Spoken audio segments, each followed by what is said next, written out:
700,000. Stop and just think about that number for a second. We're talking about 700,000 American soldiers dead over just 4 brutal years. And the crazy thing, they weren't fighting off some foreign invasion. No, they were fighting their own neighbors, their own countrymen. To put that into perspective, that's more casualties than every other American war combined, all the way up to Vietnam. It's just a staggering amount of loss. Welcome to This Explainer. Today, we're diving into the absolute crucible of the United States, the American Civil War.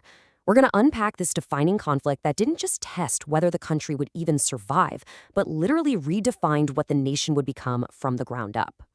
Here's our roadmap for today. We'll start with the seeds of division. Watch as the conflict ignites. Look at how it became a new kind of war. Explore turning the tide. And finally, surrender and legacy. Section 1. The Seeds of Division. 2 worlds under one flag. You know, long before any actual shots were fired, there were basically 2 completely different worlds simmering under one flag. Up north, things were speeding toward the future. Booming factories, massive industrial growth, a labor force driven by immigrants, and a real push for a strong federal government. Meanwhile, the South was essentially an agricultural empire built on cotton and tobacco, fiercely defending state sovereignty to protect an economy that, tragically, ran on the backs of millions of enslaved people. It was an incredibly precarious balancing act, and well, it was bound to shatter. And that boiling point, it hit hard in late 1860.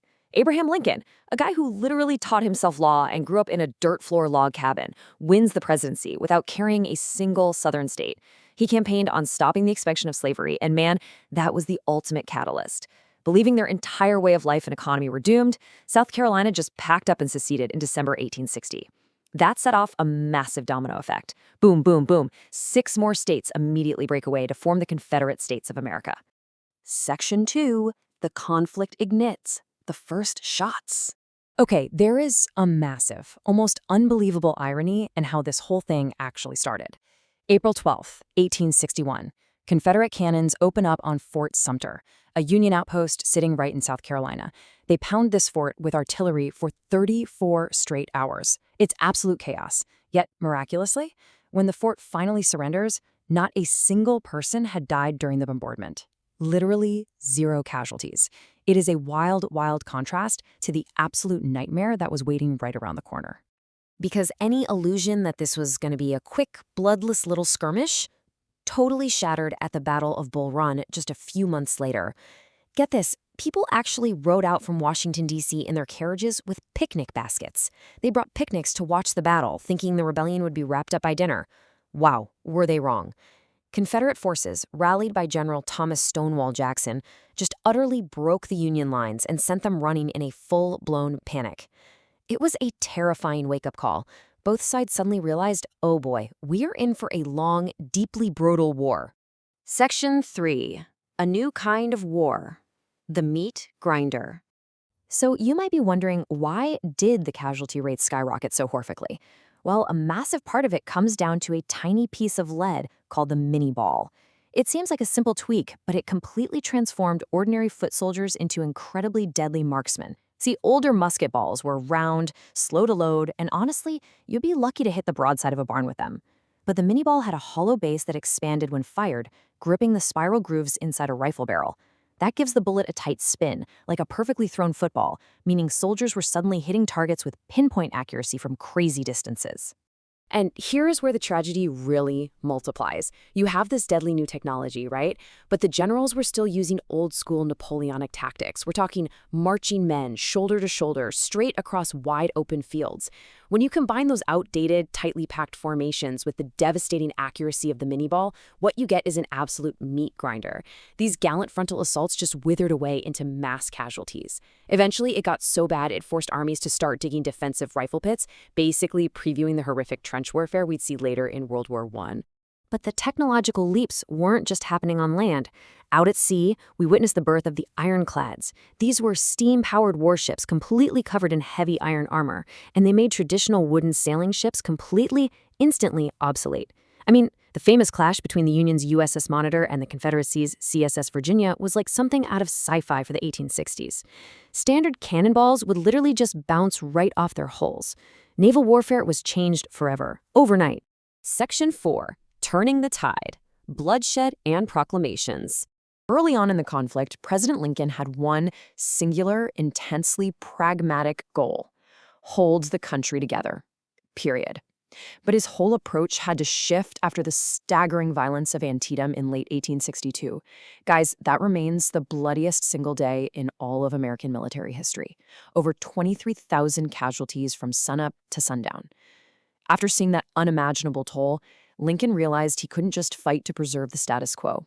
He had to fundamentally change the entire game. And he did exactly that with the Emancipation Proclamation. By officially declaring that all slaves in the rebel states were free, Lincoln completely shifted the war.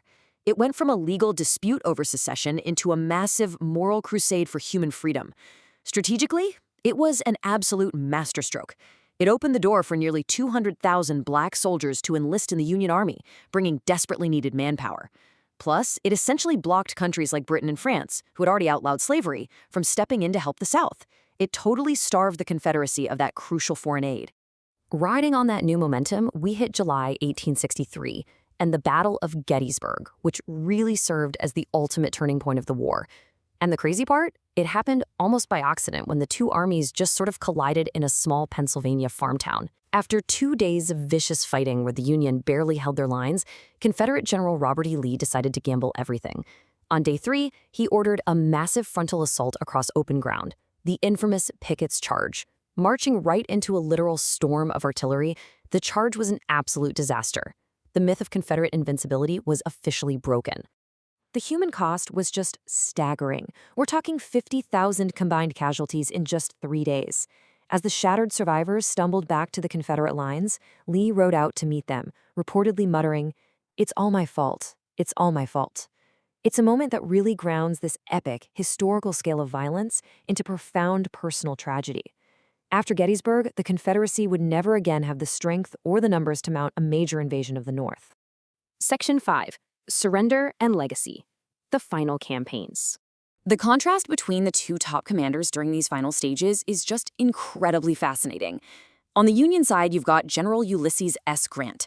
This guy was known for his shabby, mud-stained uniforms and a cigar constantly in his mouth. He was absolute tenacity, a relentless sledgehammer, willing to take the brutal losses required to push forward, always demanding unconditional surrender. On the other side, General Robert E. Lee, the polished, traditional Southern gentleman and a genuinely brilliant defensive tactician. But by 1864, no matter how brilliant he was, Lee was just slowly, agonizingly running out of men and supplies. Step by step, the Union started using their overwhelming resources to just suffocate the Confederate war machine. Grant secures the Mississippi River at Vicksburg, literally cutting the South in half. Meanwhile, General Sherman decides to wage total war. He marches his army right across Georgia, burning railroads, factories, and supplies to completely break the South's will to keep fighting. Finally, Grant pins Lee down in brutal 9-month trench warfare at the Siege of Petersburg. He basically just starves the remaining Confederate forces until Lee has zero choice left but to abandon his capital and run. And that brings us to this really profound moment of humanity after years of relentless slaughter. April 9, 1865. Completely surrounded and out of options, Lee officially surrenders at Appomattox Courthouse. And despite all the bloodshed and bitterness, Grant offers incredibly generous terms. He says no treason trials, no executions, officers get to keep their sidearms and their horses. He even immediately sends 25,000 food rations over to the starving Confederate troops. You see, Lincoln and Grant specifically designed these terms not to punish, but to begin the incredibly difficult work of healing a fractured nation. But man, that celebration of peace, it was so tragically short-lived. Just 5 days after Lee's surrender, President Abraham Lincoln, the very man who carried the weight of the nation through its absolute darkest hour, was assassinated by a Confederate sympathizer named John Wilkes Booth. Lincoln managed to preserve the Union and helped put an end to slavery, but he died just days before he could really see his country unite. Ultimately, the legacy of this conflict is totally unmatched in American history. The cost was almost incomprehensible, somewhere around 700,000 lives lost. But out of those ashes, the United States was fundamentally, permanently transformed. The Constitution was rewritten with the 13th, 14th, and 15th Amendments, forever abolishing slavery and expanding what it meant to be a citizen. The country stopped being just a loose collection of sovereign states. It was redefined once and for all as a single, indivisible nation, setting the stage for a massive era of industrial expansion. Which brings us to a final thought to chew on. At the staggering cost of 700,000 lives, the United States did survive its ultimate crucible. But how long does it take a shattered nation to truly heal its deepest wounds?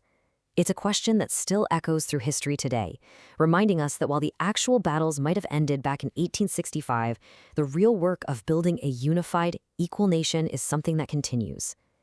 Thank you so much for joining me on this explainer.